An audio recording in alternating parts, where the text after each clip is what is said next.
ወደ ቀዳሚው ጉዳያችን እንለፍ። ለሁለት ቀናት በባህር ዳር በተካሄደው ዓለም አቀፍ ኮንፈረንስ የሕግ ተቋማትን ማሻሻያዎችና እየተሰሩ ባሉ ተግባራዊ የፍትህ ማሻሻያ ስራዎች ዙሪያ ውጤታማ ውይይት መካሄዱን የአማራ ክልል ጠቅላይ ፍርድ ቤት ፕሬዝዳንት አቶ አለማንታ አግደው ገልጸዋል።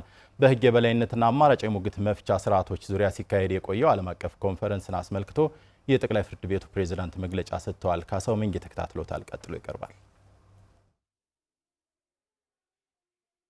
የሕግ የበላይነትና አማራጭ የሙግት መፍቻ ስርዓቶች ለዘላቂ ሰላምና ልማት በሚል መሪ ሀሳብ በክልሉ ጠቅላይ ፍርድ ቤትና በባህር ዳር ዩኒቨርሲቲ አዘጋጅነት ለሁለት ቀናት ሲካሄድ የቆየው ዓለም አቀፍ ኮንፈረንስ ተጠናቋል። የኮንፈረንሱን መጠናቀቅ አስመልክቶ መግለጫ የሰጡት የአማራ ክልል ጠቅላይ ፍርድ ቤት ፕሬዝዳንት አቶ አለማንታ አግደው በኮንፈረንሱ እንደ ክልልና እንደ ሀገር እየተሰሩ ባሉ የሕግና የተቋማት ማሻሻያዎች ዙሪያ ከተለያዩ አካላት ጋር ውጤታማ ውይይት መደረጉን ገልጸዋል።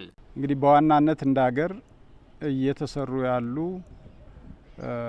የተቋም ማሻሻያ፣ የሕግ ማሻሻያ እንደዚሁም የኢኮኖሚ ማሻሻያ ስራዎች ለሕግ የበላይነትና ለአገር እድገት እንደዚሁም ለሰላም ግንባታ ያላቸው ሚናና በቀጣይ ሊሻሻሉ ሊሰሩ ስለሚገባቸው ጉዳዮች ውይይት የተደረገበት ነው።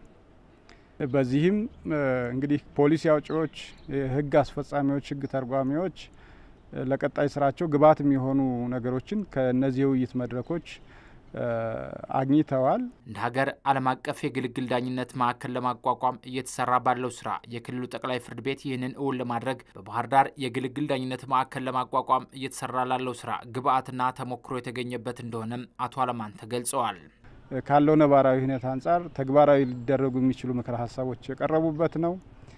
በተለይ ደግሞ የአማራ ክልል ጠቅላይ ፍርድ ቤት አሁን ከጀመራቸው የለውጥ ስራዎች አንጻር በተለይም እንደ ሀገር ኢትዮጵያን የግልግል ዳኝነት ማዕከል ለማድረግ ታስቦ የተያዘውን ፕሮጀክት ጋር በሚመጋገብ መልኩ